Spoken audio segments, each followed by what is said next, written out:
Today on Gardening with Creekside, we're going to take a little tour of the new entrance bed here to the nursery. Stay tuned.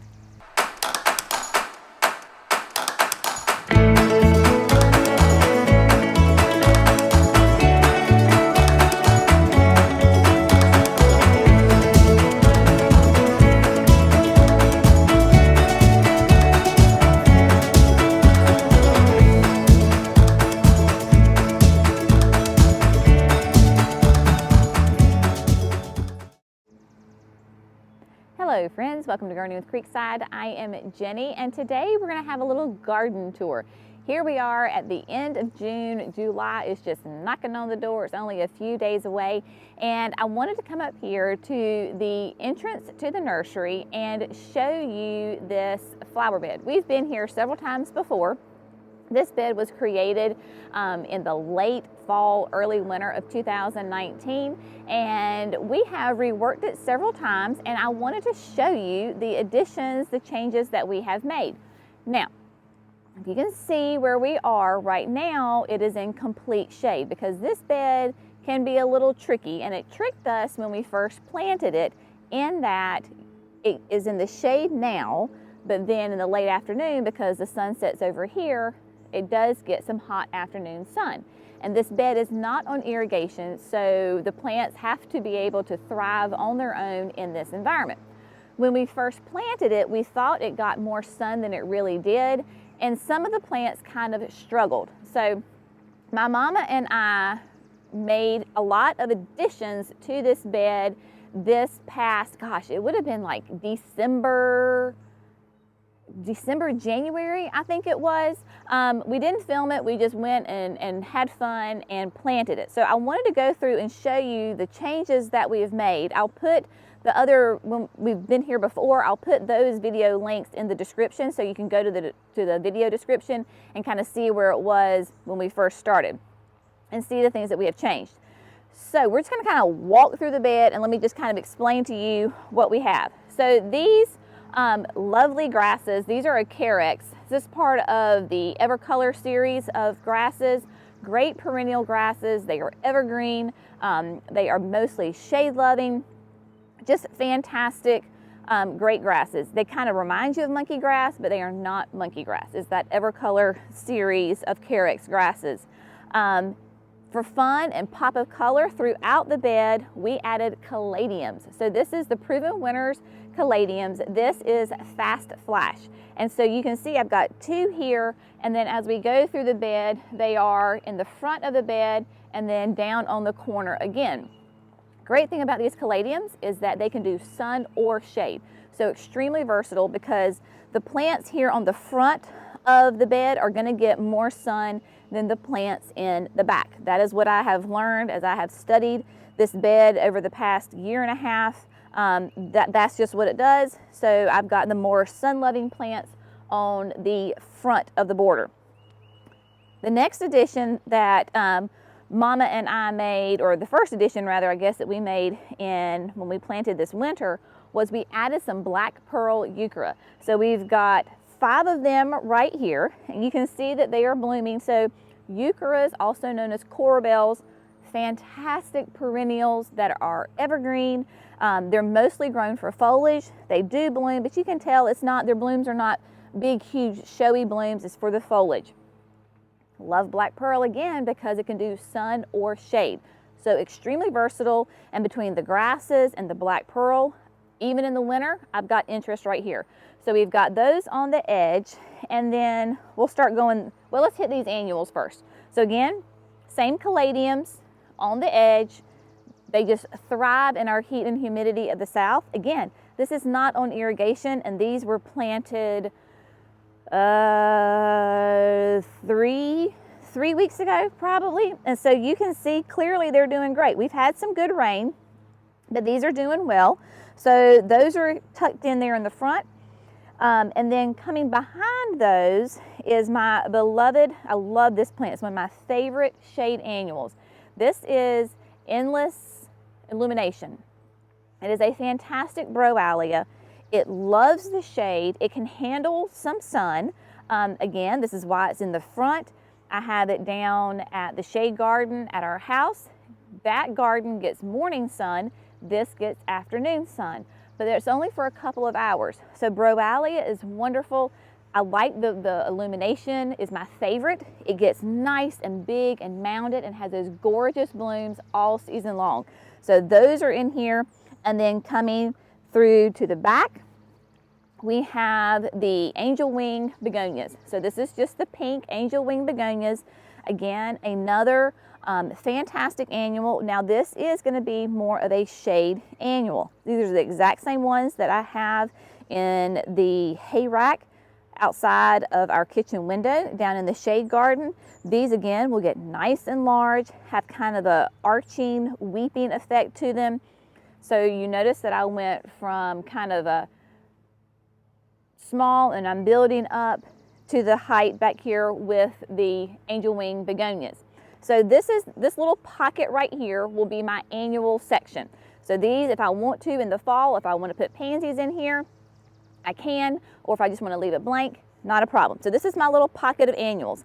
Everything else in this bed is either going to be a perennial or a shrub. So I will have, I basically planted it that one time, and then all I have to do is maintain and take care of them. So let's walk through and talk about what else we have in here. I have 3 rhododendron in here. So I have, this is the Nova Zebula. I think I'm saying that, I got the name right. All the information will be up on the screen.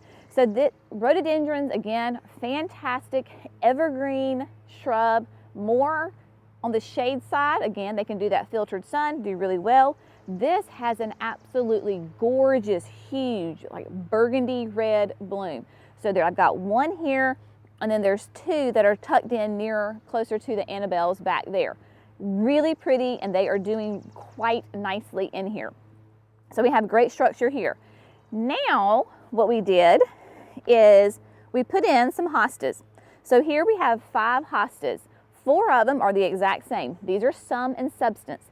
Sum and Substance, again, are that great lime green, really get really large.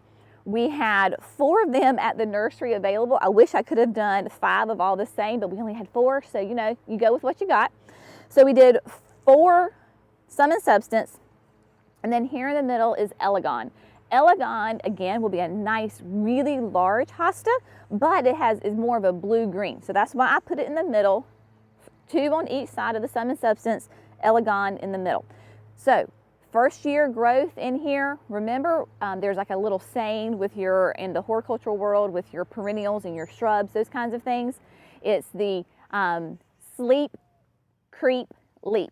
So this first year, basically they're sleeping. I don't expect a whole lot of massive growth out of them. I'm really wanting the roots to grow and develop and to make sure that they are surviving this year. Next year, they will creep. They will get a little bit bigger, and then that 3rd year, hopefully they will leap and just be ginormous. Once they actually leap, really this will be a continuous hedge and they'll be touching each other. So we'll get nice structure. Of course, your hostas bloom. This is that time of year where they are blooming. The Sum and Substance are blooming now. Elegans has already finished. So what I'll do is just come in here with my clippers and just snip that back.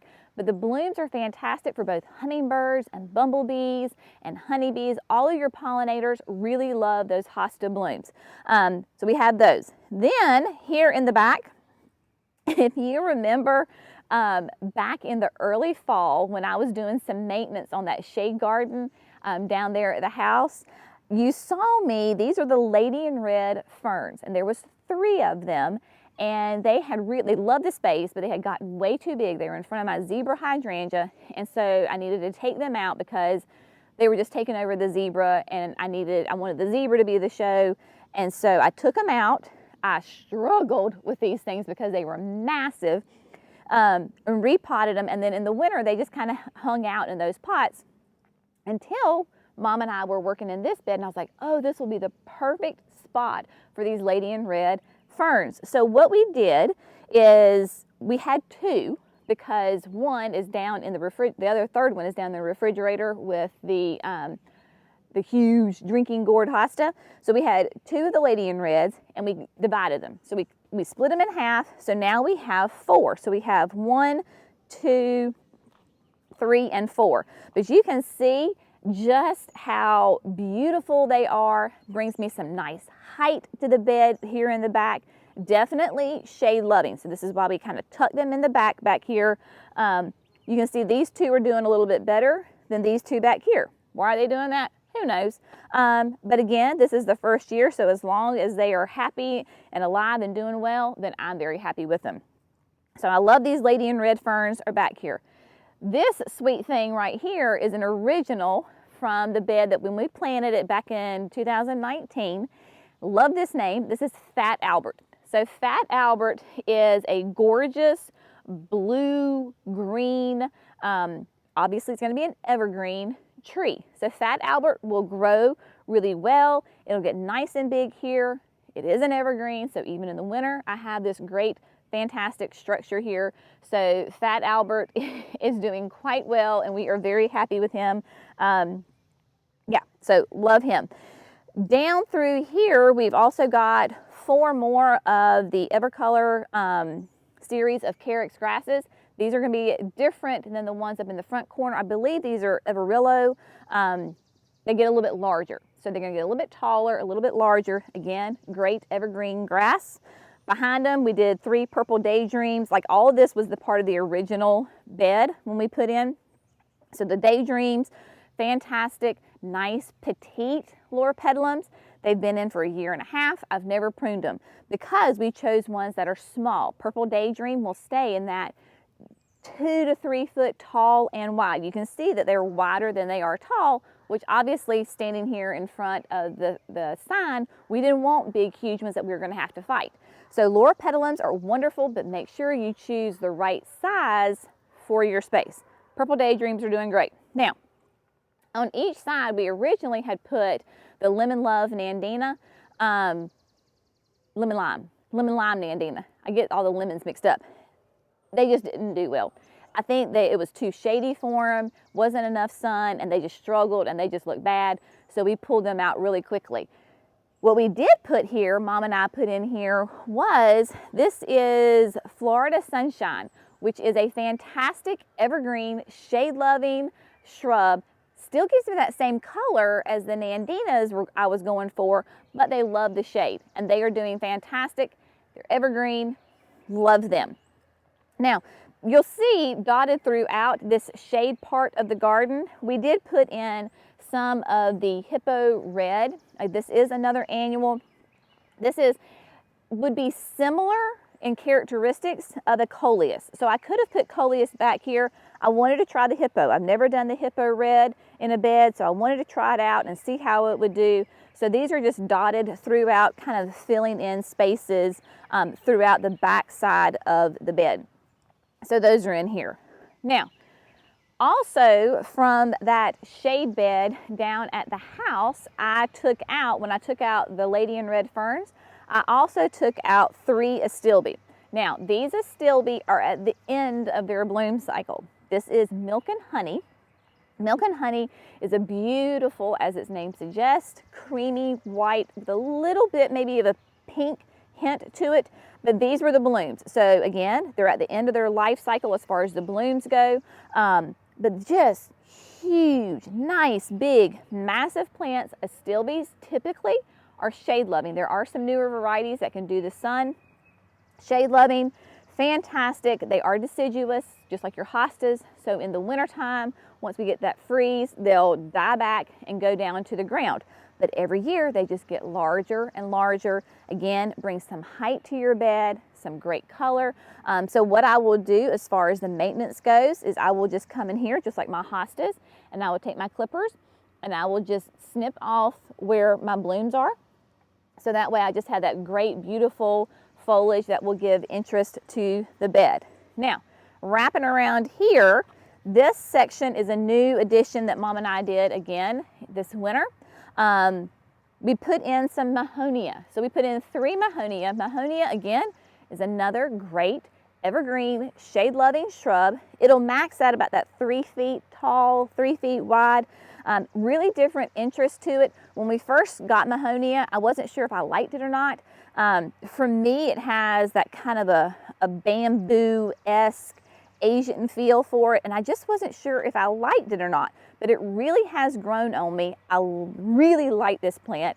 It's a beautiful plant for your shade garden, and in the late summer, early fall, it'll put on these lots of these little tiny yellow flowers that the pollinators go absolutely nuts over. And the honeybees are just right over to the left of me, so I know that the honeybees will love these this fall and they'll be covered. So Mahonia is a great one. There's several different varieties out there that you can choose from, so just find one that your local nursery has. I believe this is Indigo Flare, so again, we love this. And we tucked in here 3 of the Lemon Love Heucheras. Now, we've had Lemon Love Heuchera for years in a pot over there right across the bridge at the nursery. So we put in 3 right here. Again, predominantly shade. It can handle a little bit of that afternoon sun, and they'll get nice and big as the years go on. Again, just like the other Heucheras, they will be a semi-evergreen and do fantastic right there. Now, this one right here is, again, this was an original in 2019 tree. This is an Oregon green pine. Now, this is one that I'm just not sure if it's going to make it in this spot. It's not thriving. It's doing okay. It's surviving, but it's not thriving. So we're just going to give it some more time to see how it does. Right here, of course, it's looking nice. It looks nice and full, but on the back side, I've got some brown needles, so I'm just not sure. We're just going to wait and see how she does as the year goes through and time goes by and we know how she does. Back over here, we put some more of the caladiums in the ground to kind of tie in the whole bed. This is Strawberry Sundae, which is a fantastic panicle hydrangea. And you can see it is just starting to put on its buds. It'll get nice and large. We love the panicle hydrangeas because they bloom on new growth. So every late winter, I prune her back. She puts on new growth in the spring, and she puts on her buds. These are fantastic because they start out a creamy white, and then at the bottom, from the bottom to the top, they'll get a pink hue. So hence the Strawberry Sundae, because you have some pink, red, and white all on the same bloom. Just an absolutely fantastic hydrangea. Now, behind me against the fence, these are just a great classic Annabelle hydrangeas. These were original to the bed, 2019. The first couple of years, they were classic Annabelles. We would get heavy rains and they would get really floppy. And when we were moving and doing different things to the bed, like we covered them up with soil, I was like, they're just, forget it, they're not going to do well. Well, my goodness, I guess that really worked, because look at them. We just had 2-3 days of heavy rain. We had a tropical storm that came through. Look at these things. They are doing amazingly well. So this is why we love Annabelles. Again, they bloom on new growth. So every winter, like I cut them to the ground, all the way to the ground. Panicles, I don't cut to the ground. I just bring them back by like maybe a fourth, a third. These guys, straight to the ground, and they are doing great. So I've got 3 clumps of them down through here, loving them. And then here we have the other 2 rhododendrons that I was talked about before. So they're doing great. This is just the old growth on them where the old blooms were. But you can see we've got new growth all around, so they are doing great. And then the one last thing that we added to this bed was back here in the corner. We added an oak leaf hydrangea. So this is Alice. Alice is a classic oak leaf hydrangea. She is more shade loving. She can do a little bit of the sun, filter sun again. The sun sets right directly this way, so she will get some filtered afternoon sun, but she's doing great. I mean, again, when we planted her, it was a little rough. I wasn't sure if we were going to keep this limb or not, because that's the thing with the oak leaves, is that you don't want to prune them. You want to plant them in a space where they can grow and be, because she'll get huge. You want to give her lots of room to grow. And they don't respond well to pruning. So we're going to leave her alone, let her do her thing. She's got lots of new growth on her and is blooming really well and doing fantastic. I hope that she fills in this corner, because when you leave the nursery, you can see her. So she'll get nice and big and do fantastic. I don't know if you can see the one behind me. I'm not sure if that is Alice or not. We planted her, gosh, like years and years and years ago. But she is tucked back in there in the woods. And she struggled for many years because, again, none of this is on irrigation. That one back there was completely neglected, but is doing well. That's the other rhododendron. The hippos are in here. So I love how this bed has transformed. I love that it has a lot more perennials in here. It has clearly thrived this year. And again, being the first year is kind of where you're gonna see your most struggles normally, because things are getting established. The roots are getting really well acquainted to the soil and getting dug in there. So from this point on, this bed should absolutely flourish. Now, how am I gonna maintain this bed? My annuals, of course, I will use my water-soluble fertilizer from Proven Winners. Normally about every 10 days, 7 to 10 days, they will get fed. I did use the slow-release fertilizer when we planted them. So this bed tends to get a little bit more neglected because it's further away from anything else. So if there's a bed that gets neglected, this would be it. So that's why I definitely put my slow-release fertilizer in there. So those will have the slow release. They should get water-soluble fertilizer every like 7 to 10 days. And then as far as this whole bed, when Mama and I planted it back in the wintertime, we went ahead and amended and top dressed the entire bed after we planted all the new perennials and all the new shrubs. We amended the whole bed with land and sea compost. This soil we had this soil brought in when we first put the bed in. Turns out it was not correctly balanced soil, so we were trying to correct a lot of mistakes as far as the soil pH, and it was really compact, and it wasn't great, healthy living soil. So that's why we really spent the extra time and money and went in here and top dressed the entire bed with land and sea. Obviously, when we planted the new shrubs and the perennials, we used our biotone to get those roots nice, well established. I think that has been one of the key successes for this bed, is the compost, using the biotone, and then of course planting at the appropriate time. Everything is just taken off and doing really well. So maintaining my perennials, come back in the fall. Really, whenever we need to put in new mulch, that's when I will recompost. So because it just makes the most sense, before you put your fresh mulch down, go ahead and put your compost, and then there you go.